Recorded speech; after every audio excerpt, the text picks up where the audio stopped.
Live from New Delhi, you're watching DD India News Hour, India's voice to the world. I'm Siddharth Bharadwaj. Coming up in the next hour. Japan's ruling party LDP picks conservative nationalist Sanai Takaichi as its new leader, putting her on track to become the country's first woman prime minister. Trump warns Israel after Hamas agrees to release all hostages, thanks US allies for mediation efforts. Prime Minister Narendra Modi hails Donald Trump's Gaza peace plan as Hamas agrees to release Israeli hostages. Clinical India thrashed West Indies by an innings and 140 runs in the first test at Ahmedabad. India wrap up victory on the third day.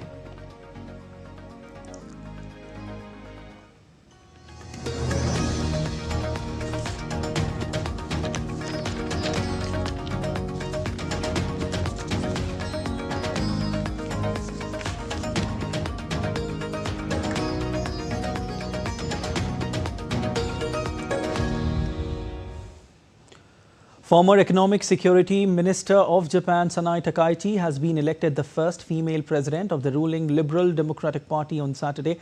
The 64-year-old politician is famous as a hardline leader with focus on national defense and economic security. Once confirmed by the parliament, very highly likely, Takaichi will be the country's first woman prime minister and Japan's fifth leader in as many years. A vote is expected in Japan's parliament on October 15th to choose a prime minister to replace Shigeru Ishiba. It is believed that the party chose her to regain its lost trust from public angered by rising prices and drawn to opposition groups. Takaichi too has taken a tough stance on immigration and foreign tourists, both of which emerged as key issues in the LDP leadership race. She also has been a vocal critique of China and its military build-up in the Asia-Pacific. Speaking on the occasion, Sanai Takaichi hailed a new era for Japan's ruling party after becoming its first female president on Saturday.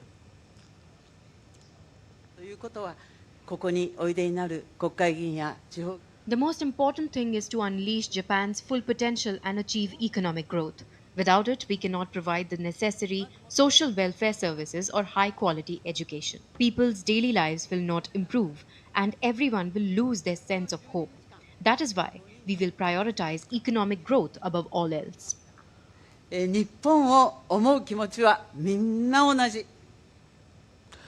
President Donald Trump has asked Israel to immediately stop bombing Gaza after Hamas agreed to release hostages and some other terms in a US plan to end the conflict. However, troubling issues like disarmament appeared unresolved. Trump's peace plan, endorsed by Israeli Prime Minister Benjamin Netanyahu, demands Hamas's disarmament and excludes the group from Gaza's governance, proposing a technocratic body under Trump's oversight. Hamas has agreed to transfer power but seeks a role in Gaza's future. President Trump released a brief video on Truth Social, pledging fair treatment for all parties in Gaza peace talks and hailing Hamas's hostage release agreement as a special day, maybe unprecedented. We'll see how it all turns out. We have to get the final word down in concrete. Very importantly, I look forward to having the hostages come home to their parents and having some of the hostages. So I just want to let you know that this is a very special day, maybe unprecedented in many ways. It is unprecedented. But thank you all, and thank you all to those great countries that helped.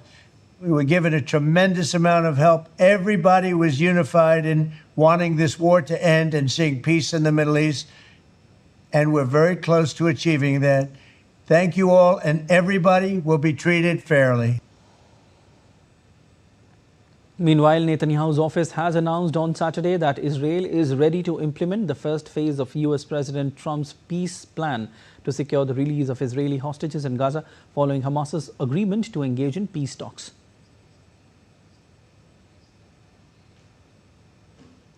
Qatar, Egypt and the United Nations hailed the move, and world leaders welcomed Hamas's agreement to parts of US President Trump's Gaza peace plan, urging a ceasefire, hostage release and humanitarian aid. The UN, UK, France, Germany, Italy, Australia and Turkey have praised the progress, along with Israel's opposition leader, who has also backed the negotiations. India has also voiced strong support for President Trump's Gaza peace plan as Prime Minister Narendra Modi praised its progress in a post on X. Posting on X, PM Modi said, and I quote him, "We welcome President Trump's leadership as peace efforts in Gaza make decisive progress. Indications of the release of hostages mark a significant step forward. India will continue to strongly support all efforts towards a durable and just peace," unquote. In a stunning diplomatic pivot, Colombian President Gustavo Petro, long a fierce critique of US President Donald Trump, expressed rare agreement Friday with Trump's Gaza peace plan, offering Colombian troops to enforce a ceasefire amid Hamas's hostage release pledge. Posting on X in Spanish, Petro demanded an end to the conflict in Gaza and proposed deploying Colombia's army alongside Trump's forces to halt Israeli operations and secure Palestinian territories. Global leaders welcomed the breakthrough, although Petro's call drew sharp US rebuke, including visa revocation and threats. And as mediators, Qatar and Egypt accelerate negotiations, Petro's troop offers signals potential Latin American involvement in the nearly 2-year conflict resolution. The bombing must stop. I agree with Trump, and I told him, if you need to send the United States Army there, I'll also send Colombia's army, and we'll fight together. Pride cannot be raised as flag when the flag of life comes first. All right, and joining me on the broadcast today is Ambassador Anil Kumar Trigunayat, former senior diplomat. Sir, first of all, a very warm welcome to DD India News. Thank you so much. You're welcome, sir. Now, in a conflict where over 66,000 people have been killed so far, a ray of hope has come in. Can we say that? Hamas has agreed to Israel's long-standing demand of release of hostages. But how soon, sir, do you see it taking place? Well, as you know that it has happened in the wake of a real tragedy when 66,000 people have been killed, mostly women and children, and a large number of Hamas fighters as well. But in the last 2 years that we have seen, the region has been virtually on a boil. There have been volatility, there have been attacks, Iran attacking Israel, Israel attacking Qatar being given security guarantees by the United States, and President Trump even made Netanyahu apologize to Qatari Emir, and Saudi Arabia and Pakistan signing a mutual defense treaty. So in the last couple of days, you have seen that there is a lot of churn that is going on into the region, and there was the President Trump's and the United States essentially the role as a major security provider or a balancer was at stake. And there was a complete confidence of crisis in President Trump that was getting there in the region. And this region is extremely important from President Trump's foreign policy and for ensuring security of Israel. So therefore, he also understood that Prime Minister Netanyahu has exceeded all the basically briefs and did not even listen to him. So finally, what he has done is he has taken it upon himself to enforce this kind of a peace. Of course, Tony Blair is the one who also drafted it. Some of the elements also belong to the Egyptian plan that was under discussion at one time. Eventually, the most important things are two here. One is that there would be a release of the hostages, which is the priority of President Trump also to show, as well as that of the other countries. Everybody wants these hostages to go. 20-odd hostages are alive, rest are dead bodies which are there. And at the same time, there will be many Palestinian prisoners who will also have to be released. So this is something that, and happily, the Hamas has also agreed to it, and of course it is under tremendous pressure from Qatar and Turkey and also from Egypt, who have been supporting it all along. And so therefore Hamas has now, which is very thoroughly decimated to a great extent, especially its military wing. So I think that they are also trying to find some way to get out of it, and they know that there is, if they do not, then they will be evicted from Qatar. They will have no support from anywhere else. Likewise, Netanyahu is also in a fix at this stage. Because see, President Trump has realized, and he has even today told that if the attacks don't stop on Gaza, then he'll have to take action. And he has also assured Qatar that the America will come to their rescue if they're attacked. So even though that would be in the context, more in the context of Iran, but at the same time, they have committed to themselves Now, this is something that the United States is trying to restore its primacy in the region. But peace is very important. Ceasefire is important. At the same time, what is most important is, and which is actually going to be actually is heel of this one, and that is that Palestinians are themselves not involved in this plan at this stage, either in the technical governance or in terms of security or in terms of the kind of council that President Trump will be heading himself, which will also be steered by Tony Blair, the former British Prime Minister, who has been engaged in this plan for quite some time. So we'll have to see a lot of the things that need to tie down. But the fact that both sides have agreed on the dotted lines to this, as you know, yesterday, I think the Pakistanis, which has in a very heightened manner supported this plan, and President Trump and all, we have seen what the Prime Minister Sharif also spoke about. And then today they are saying, no, this has been changed and we are not rejecting this plan. That is something, these kind of things will continue to happen because there is a tremendous trust deficit in the region. I understand. Between Israel and others. And President Trump wants this Abraham Accords to be expanded so that Israeli security is ensured. And I hope that Prime Minister Netanyahu is also on board. As far as India is concerned, Prime Minister Modi, or India for that matter, has always stood for a two-state solution, has supported peace, a direct dialogue between the two states living side by side. You're right. So Prime Minister Modi has very clearly, appreciated the stellar role that President Trump has played in this, in bringing about ceasefire. Hopefully it lasts and holds, because last time he tried before entering the office, but this was a tactical kind of a thing which was done by Netanyahu, and eventually both Hamas and Netanyahu went back on it, and we saw more killings of the innocent people. Definitely. But India has always advocated for dialogue and diplomacy, and has always said that that there can never be a solution on the battlefield. If there has to be a solution, it has to be through dialogue and diplomacy. Ambassador, I want to ask you that will the release of hostages be done on the quid pro quo basis? And number two, you just mentioned that despite US's warning, the attacks are not stopping in Gaza. How do you see that? Despite Hamas agreeing to all the terms and conditions, the bombings are still happening. How do you see that? How do you analyze this scenario? In fact, I just read a news, I don't know, it's a Radio Israel, which was saying that Netanyahu has instructed the IDF only use firing in defense and not go offensive. If that is true, if that happened today, if that is true, and President Trump has also threatened, that this time he's serious and he wants to push it. Because you see we had this big conference in the United Nations on two-state solution.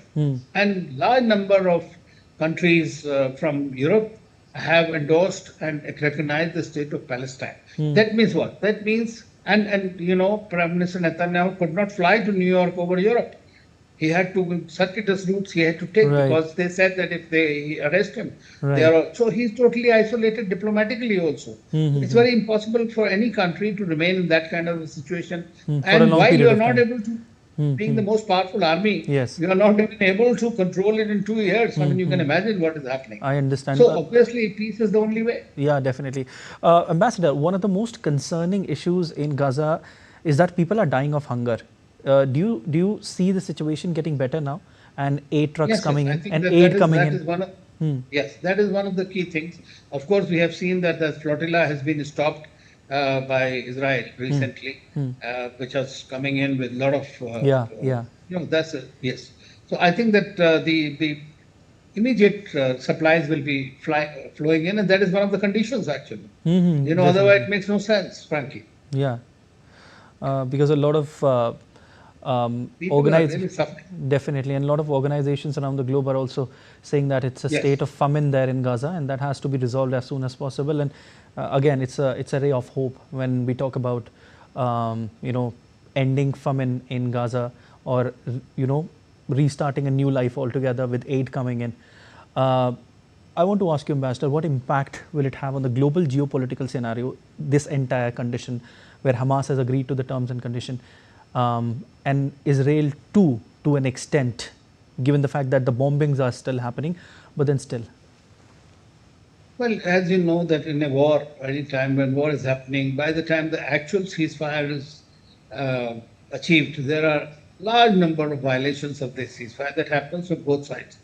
Because by the time the real soldiers and their commanders and all implement it, it happens. It continues to happen. That's the nature of war.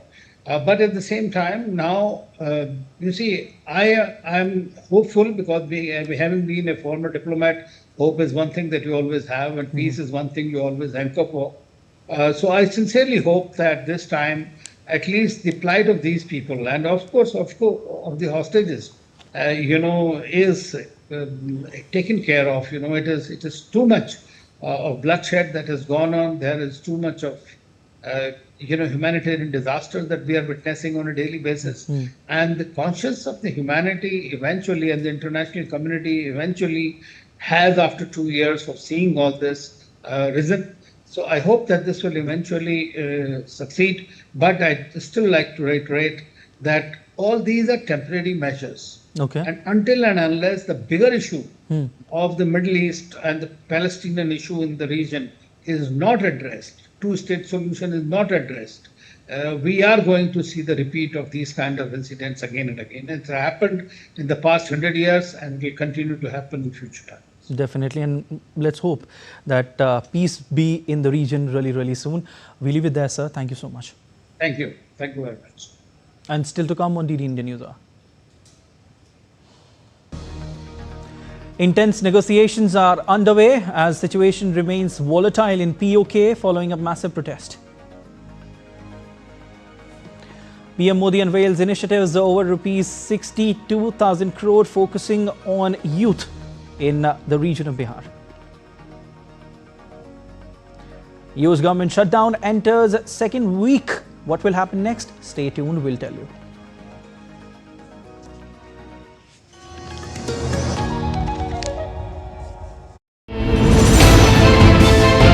Geopolitics and trade deals. Economic challenges amid development.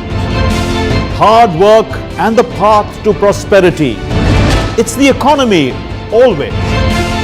Between walkers, money is what money does and says. Supply creates its own demand. Between the bulls pulls and bears tears. When supply chains globalization and India rises to the podium. We'll get you centered with the economic brief at 8 p.m. every Thursday on DD India.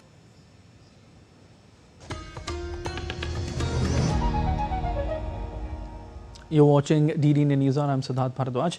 The intense negotiations between the Jammu-Kashmir Joint Awami Action Committee and a high-profile team from Islamabad came to result on midnight on Friday as both sides agreed on a draft with some minor amendments. The government has accepted 21 out of 38 demands from the protesters. Following this, demonstrations against the government will end, and for the next 3 days, the Awami Action Committee will hold mourning processions for those who died during the protests. Under the settlement, those responsible for violence and deaths of protesters will face prosecution under anti-terrorism laws, and a judicial inquiry will be conducted. Meanwhile, shops and businesses were also affected in Muzaffarabad, POK, after several days of violent protests. Demonstrators waved flags and chanted slogans as they held small rallies in front of closed shops during week of the unrest. Businesses, schools and transport went on strike in response to the protests and have been closed in large parts of the region for the past 4 days.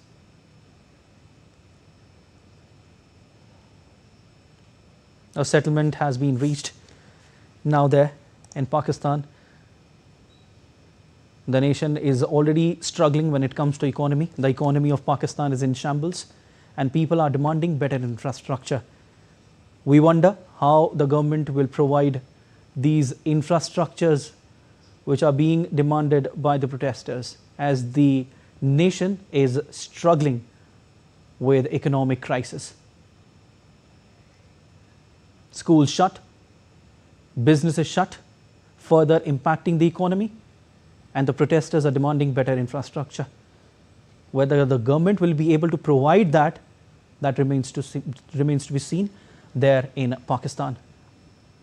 People are protesting with the flags in their hands, demanding better infrastructure and some other demands as well. There was a settlement which was reached, but will it be fulfilled? That remains to be seen in a nation which is already struggling in terms of its economy. And my colleague Vishal Barrister is joining me live. Hi Vishal, I want to ask you, what is the core reason behind these protests? First of all, just go back in history a bit and tell us about what is the core reason. Why are people on the streets? Why are they protesting in a country which is already marred by economic crisis?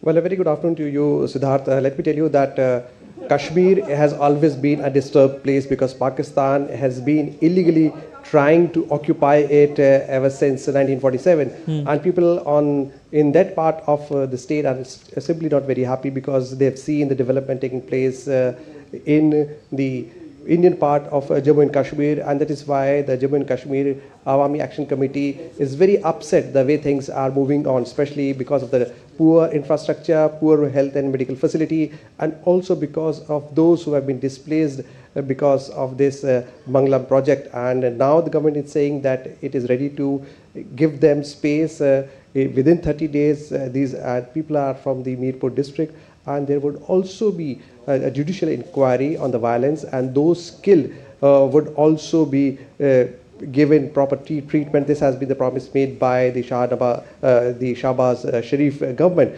So we are yet to know the details, but what the government has promised is that everything is going to be according to the wish of the people, though only 20-odd demands have been met by the government, and there would be 3-day mourning processions. So it would be interesting to see how the people react, because they are very, very upset because of the killings by the police, because they were protesting peacefully, and then this was the situation there in that part of Jammu and Kashmir in Pakistan.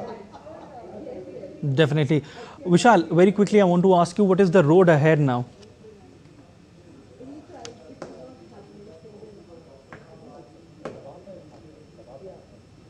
Well, the road ahead is going to be very difficult. It is full of puddles and roadblocks, because nobody knows what is going to happen in the next 3 days, Right. because people are still very upset because of the killings. There have been a lot of killings. The figures are still not clear. The police personnel have also been killed, but the 3-day mourning procession that would continue would decide the future course of action and how the government fulfills their demand in spirit, because what they have already promised, they need to fulfill them as well. They have promised the government job to the kin of the deceased, and also 1 million rupees aid to those injured. So it is all to be seen how it is being implemented. Okay, we leave it there, Vishal. Thank you so much. In a major push for India's youth empowerment, Prime Minister Narendra Modi unveiled initiatives exceeding 62,000 crore rupees on Saturday at Vigyan Bhavan in New Delhi, focusing on skilling, education and entrepreneurship. Key launches include the rupees 60,000 crore PM Setu scheme to upgrade 1,000 industrial training institutes nationwide and 1,200 vocational labs in schools. Addressing the event, PM Modi said that the scheme will connect India's youth with the global skill demands. PM Setu योजना की शुरुआत की गई है। देश भर में हमारे 1000 से ज्यादा आईटीआई इंस्टीट्यूशंस को इसका फायदा होगा। पीएम सेतु योजना के माध्यम से इन आईटीआईज को अपग्रेड किया जाएगा। यहां नई मशीनें आएगी, आधुनिक मशीनें आएगी, इंडस्ट्री के ट्रेनिंग एक्सपर्ट्स यहां आएंगे। कारुकलम भी आज की और फ्यूचर की डिमांड के हिसाब से अपग्रेड होगा। एक तरह से पीएम सेतु योजना दुनिया की स्किल डिमांड से भी भारत के युवाओं को जोड़ेगी। Let's take you to United States now, where the US government shutdown has entered its second week due to a stalemate in the Senate.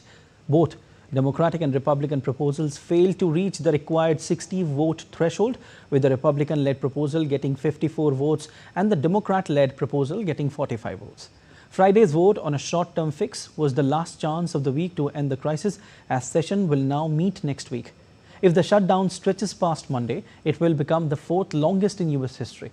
The longest shutdown lasted 35 days in 2018-19 during Trump's first term in office.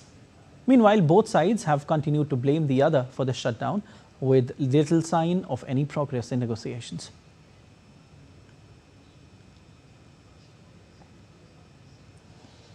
All right, and DD India's Akshay Dongre joins us live on the broadcast. Hi, Akshay.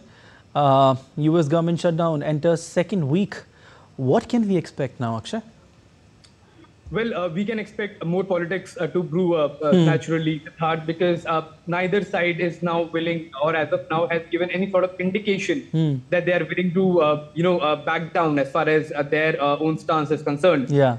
Pure Republican government, has blamed all of it on the Democrats. We have seen that the kind of action that the US government has taken has been quite, partisan in nature.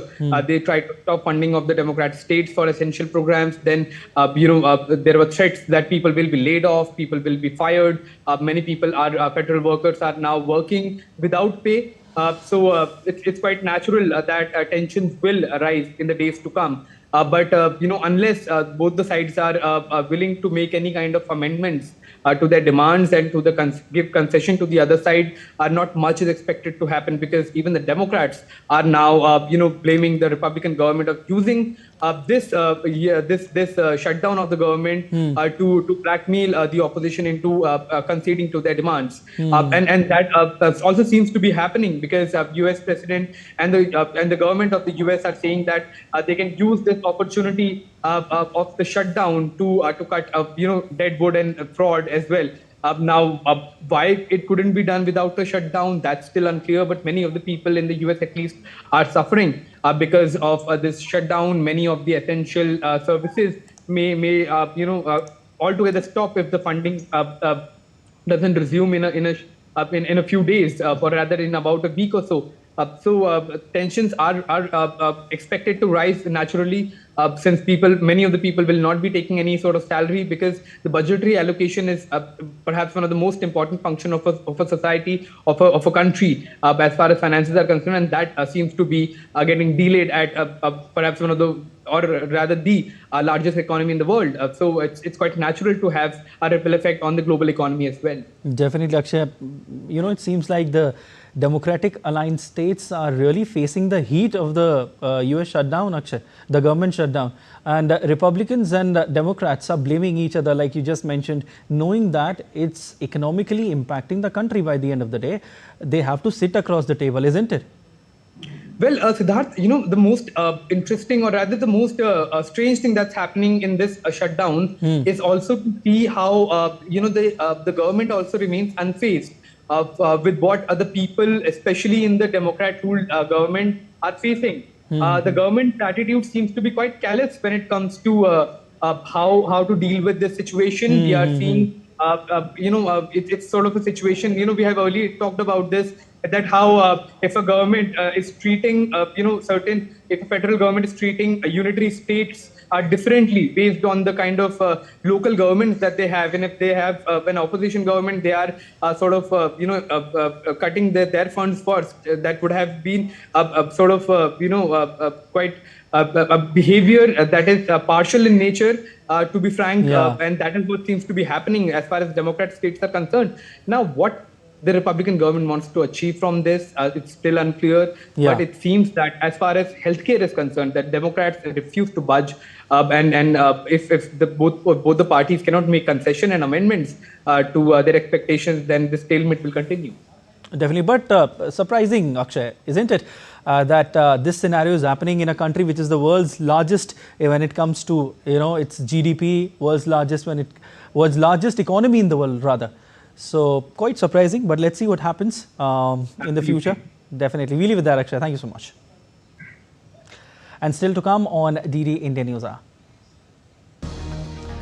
Ukraine's military facilities and gas infrastructure hit. We'll give you more details. Don't go anywhere. Stay tuned to DD India.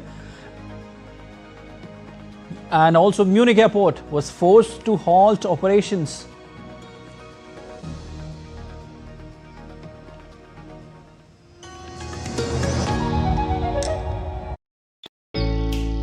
Jharkhand will mesmerize you with majestic nature, rich heritage and colorful culture. Hello. Johar. It fits perfectly. Thank you. Full workout हो गया. Ready?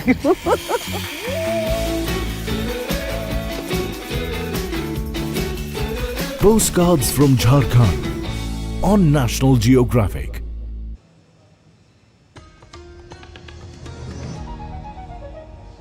You're watching DD India News Hour. I'm Siddharth Bharadwaj and a quick recap of the headlines.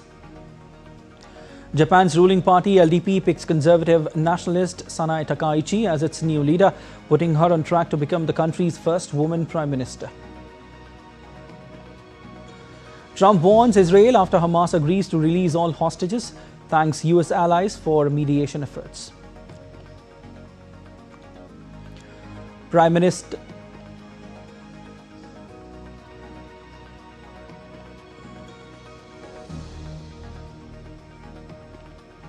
And also, Prime Minister Narendra Modi hails Donald Trump's Gaza peace plan as Hamas agrees to release Israeli hostages. Now, updates on Russia-Ukraine conflict. The Russian forces carried out strikes on multiple Ukrainian military facilities and gas infrastructure on Friday. In his nightly address, Ukrainian President Volodymyr Zelensky said that Russia attacked Ukrainian gas facilities for the third consecutive night, firing 35 missiles of various types. He said only half of the missiles were intercepted. The Ukrainian president also said that Kyiv and the European Union are preparing new sanctions against Russia, including new sanctions against companies and those working for the Russian defense industry.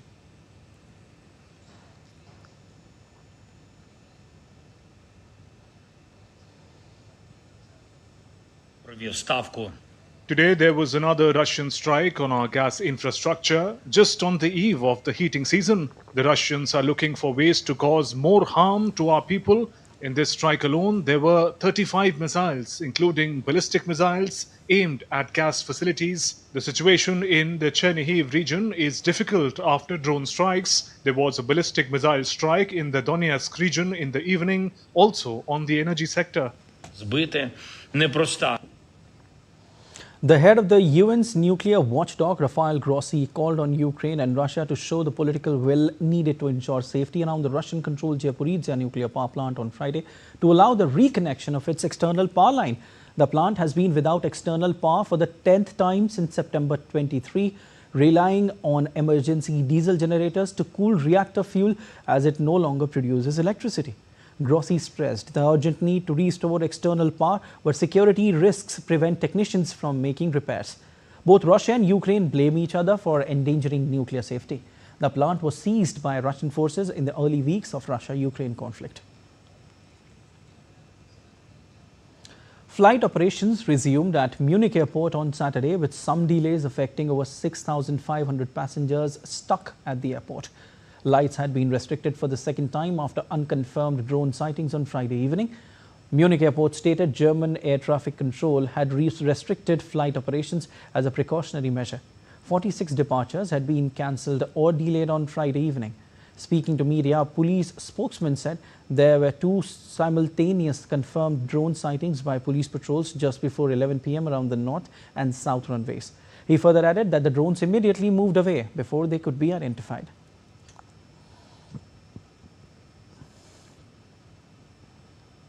The US government has put $2.1 billion in Chicago infrastructure projects on hold. Office of Management and Budget Director in another jab at Democratic-led city during the government shutdown. The funding freeze affects 2 major Chicago Transit Authority projects, the Red Line extension and the Red and Purple modernization project. On Wednesday, Watt said that the administration of President Donald Trump had frozen another $18 billion for major transit projects in New York, including the Hudson Tunnel and the 2nd Avenue subway, citing the same issue. The Trump administration's energy department have also said it would cancel nearly $8 billion for hundreds of energy projects in 16 Democratic-led states, including California and New York. During a news briefing at the White House, Press Secretary Caroline Leavitt accused Democrats of holding Americans hostage over their demands. Their discussions continue between the Office of Management and Budget and cabinet agencies across the board, and they are actively identifying where these cuts and these layoffs have to be made as this government shutdown hopefully does not continue. Sean Diddy Combs has been sentenced to more than 4 years in prison over his conviction on prostitution-related charges, with a judge rebuking the hip-hop mogul for subjecting two former partners to years of abuse. Diddy had faced up to 20 years in prison, at least 10 years on each count on which he was convicted. The jury acquitted him on the more serious charges of racketeering and sex trafficking, which could have earned him a life sentence. Despite his acquittal on those charges, judge who sentenced Diddy said a significant sentence was justified given the harm Combs had caused to his former partners Ventura and Jane. However, Combs' lawyer suggests Diddy could be released in less than 3 years after receiving credit for the time he has already spent locked up at the Metropolitan Detention Center in Brooklyn since his 2024 16th of September arrest.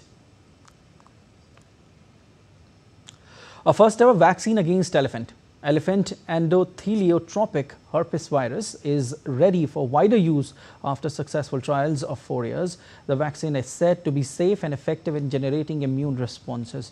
This breakthrough vaccine offers hope for saving young elephants from this deadly virus. EEHV disease found in elephants caused a highly fatal hemorrhagic disease that can kill young elephants, particularly Asian elephants, within 24 hours of symptom onset. Finding an effective vaccine marks their major milestone in global conservation efforts to protect the endangered species from sudden death due. Updates now on Indonesia's school building collapse incident. Authorities said many are still feared to be under the rubble without any sign of life, as the death toll risen to 14 on Friday. 116 people have been rescued so far. Meanwhile, distraught families have been waiting anxiously near the site in the town of Sidoarjo, hoping to receive any news of their loved ones since the building collapsed on September 29. Investigators have been looking into the cause of the collapse, but initial signs pointed to substandard construction. North Korea commemorated a traditional ritual ceremony on Friday to mark the founding of ancient Korea. People and officials were seen gathering at the mausoleum of King Tangun in Pyongyang. The holiday, known as National Foundation Day in both Koreas, celebrates the legendary founding of the first kingdom on the Korean peninsula by King Tangun more than 4,000 years ago. The day is observed in South Korea as well, where it is celebrated as a national holiday marking the legendary origins of the Korean nation.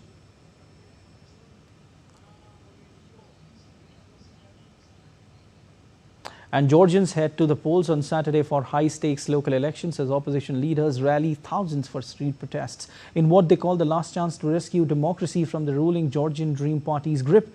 Imprisoned ex-president Mikhail urged supporters on Facebook to mobilize, warning of mass arrests and Western abandonment without action. Opera activist Pata called for a National Assembly outside Parliament to peacefully oust the government. Prime Minister vowed a tough police crackdown on revolution plots, predicting jail for instigators. Amid raids on media, jailed activists and EU-sanctioned threats, polls show 54% back opposition versus 36% for Georgian Dream, which eyes banning rivals and faces boycott calls from divided force. Polls continued for the second day of the Czech parliamentary elections on Saturday. Andrej Babis's party leads surveys as the centre-right government faces possible defeat. Results are expected later this afternoon after voting closes at 2 p.m., which is 1200 GMT. The change would boost Europe's populist anti-immigration camp and could complicate consensus on climate policies. Let's take a look at other stories making news around the world. In Yogyakarta, on the Indonesian island of Java, women have taken to the streets demanding the suspension of the government's free meals program. The call follows reports of thousands of students falling sick after consuming the food.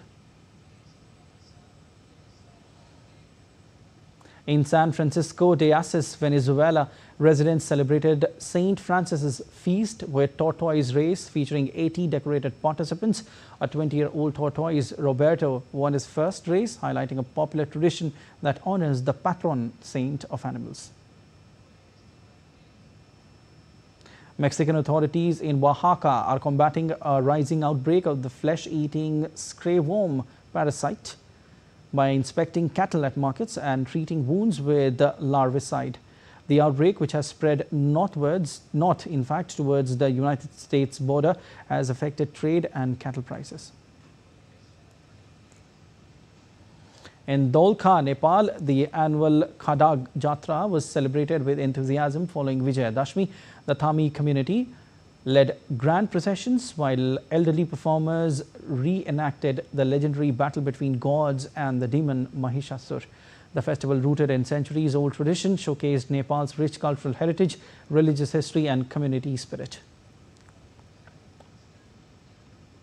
India and Australia will conduct the joint military exercise Austra Hind from 13 to 26th of October 2025.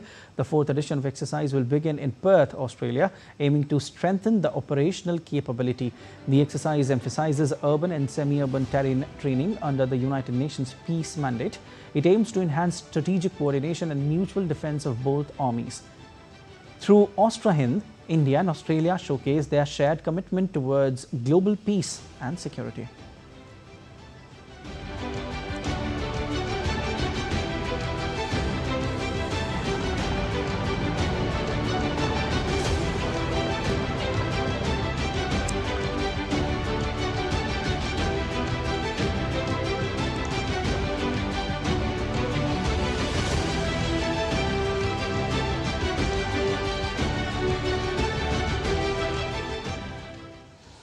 And let's take a look at other stories making news.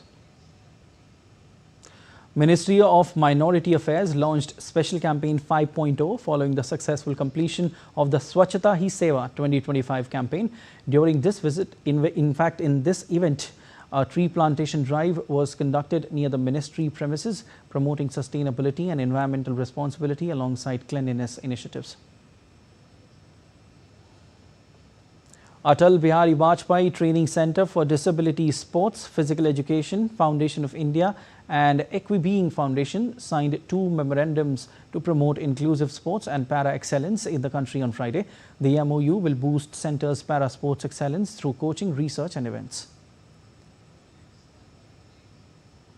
The nationwide Swasth Nari Shashakt Parivar campaign concluded with widespread participation across India on Friday. This 2-week health campaign focused on women, children and family well-being, benefiting over 6.5 crore women.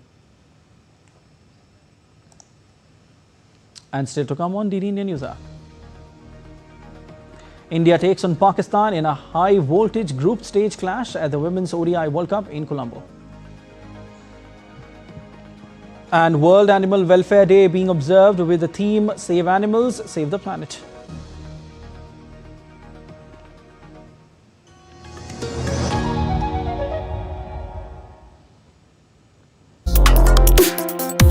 Complex issues, hidden agendas, twists and turns, strategic games. We think all dots are linked. We just need to connect them. Join me every week as I connect the dots to unravel hidden designs in statecraft, mysteries, and decode issues that matter to you. Watch Connecting the Dots with me at these times on DD India.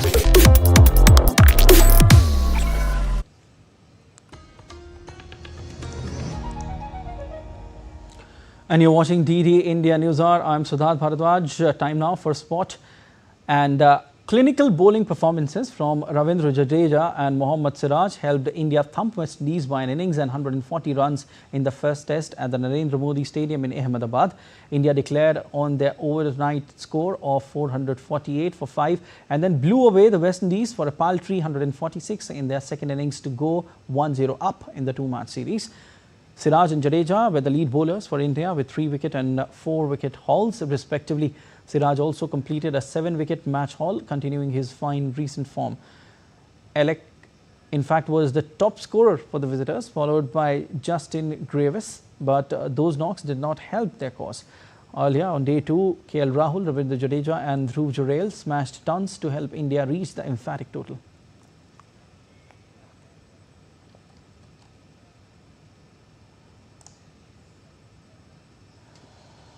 Sri Lanka is gearing up for the much-awaited high-voltage clash of India versus Pakistan at ongoing Women's Cricket World Cup in ODI format.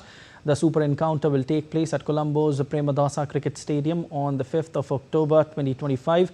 So far, Team India has played one match in front of a fully packed stadium at Guwahati against Sri Lanka. Team India won the opening encounter. On the other hand, Pakistan lost its first match of the tournament and comes to the crease with low confidence. Not only this, Pakistan has never been able to win against Indian women in ODI format.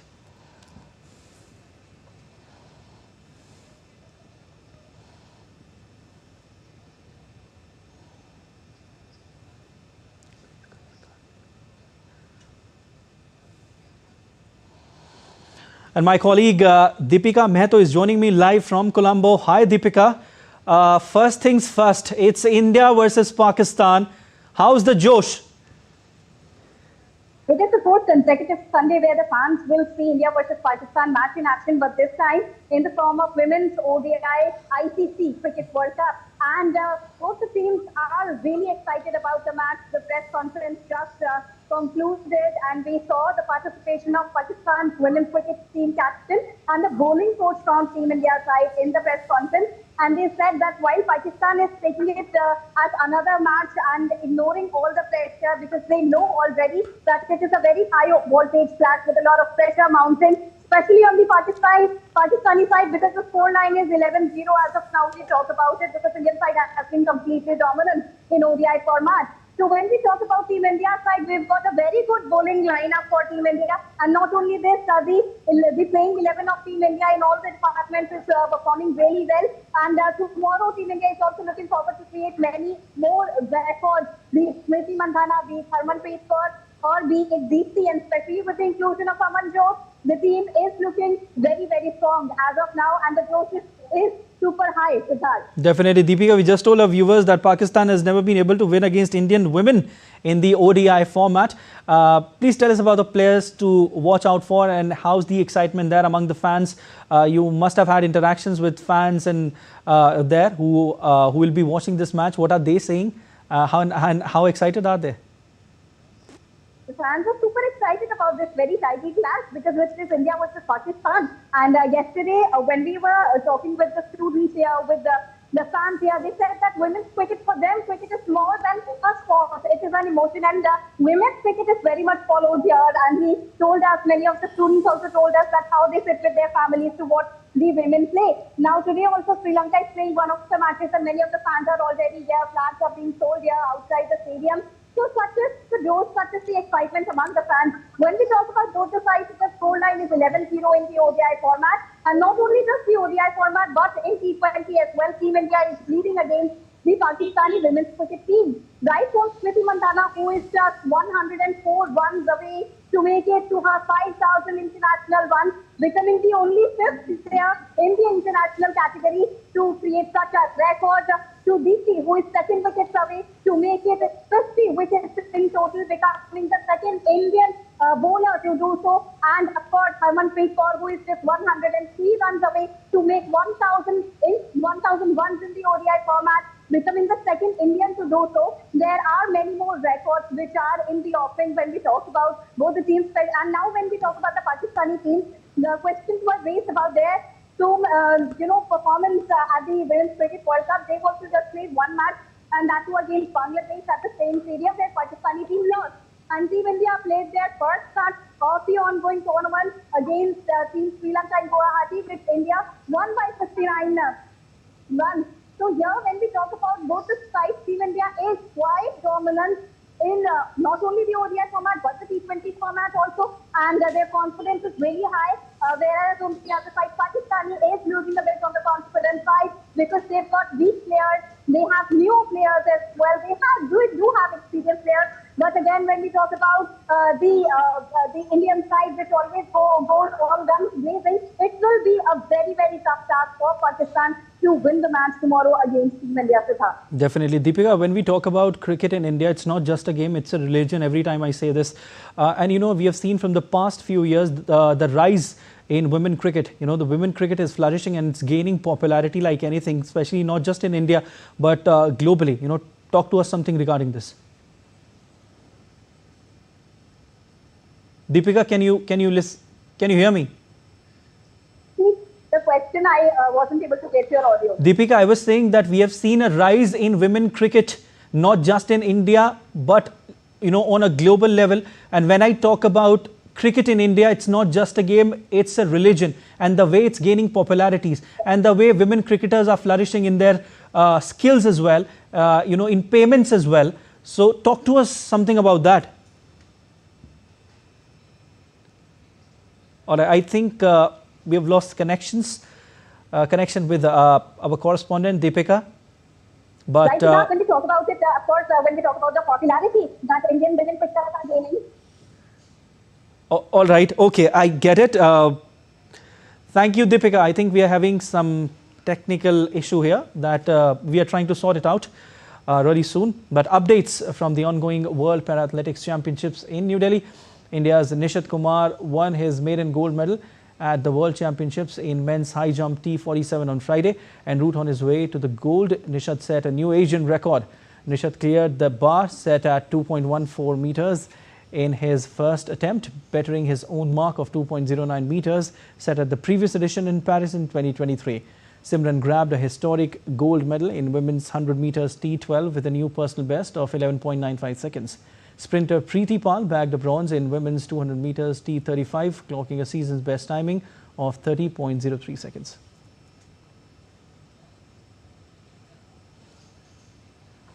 Indian Grandmaster R. Pragnananda wrapped up his 2025 Grand Chess Tour Finals campaign with a 4th place finish. The 20-year-old faced a tough test against the experienced Levon Aronian in the 3rd place match, where the Armenian star sealed victory with 3 games to spare. Despite the result, Pragnananda's qualification to the Elite 4 player finals underlined his rapid rise. As he stood alongside world-class names Fabiano Caruana, Maxime Vachier-Lagrave and Aronian. The trio, finishing in the top 3, secured their places in the 2026 Grand Chess Tour.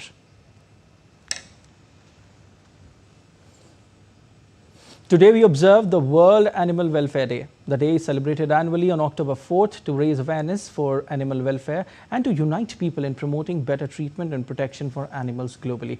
DD India's Tapas Bhattacharya reports.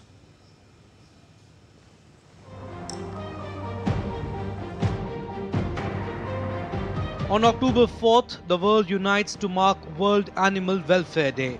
This year's theme, Save Animals, Save the Planet, is more than a message. It's a mission. Every animal protected, every habitat preserved brings us closer to a healthier, more balanced Earth. Protecting animals isn't just compassion, it's climate action. It's preserving biodiversity. It's safeguarding the future. Across the globe, people are taking small but powerful steps. Rescuing stray pets, supporting shelters, conserving endangered species, cleaning rivers, beaches and forests. Speaking up for those without a voice. Together, these acts ripple outward, restoring balance, healing ecosystems and giving hope. This World Animal Welfare Day, let's stand for life in all its forms, furry, feathered and scaled. Save animals, save the planet. Tapas Bhattacharya's report for DD India. That's all for this edition of DD India News Hour, but let us know your thoughts on the news of the day. For those on the go, you can get all the latest news and updates from India and across the world on DD India mobile app. The app is available on both Android and iOS platforms, and you can scan the QR code on your screen to download now. We'll be back with more news as it breaks here on DD India. I'm Siddharth Bharadwaj from all of us here in Delhi. Thanks for watching DD India News Hour.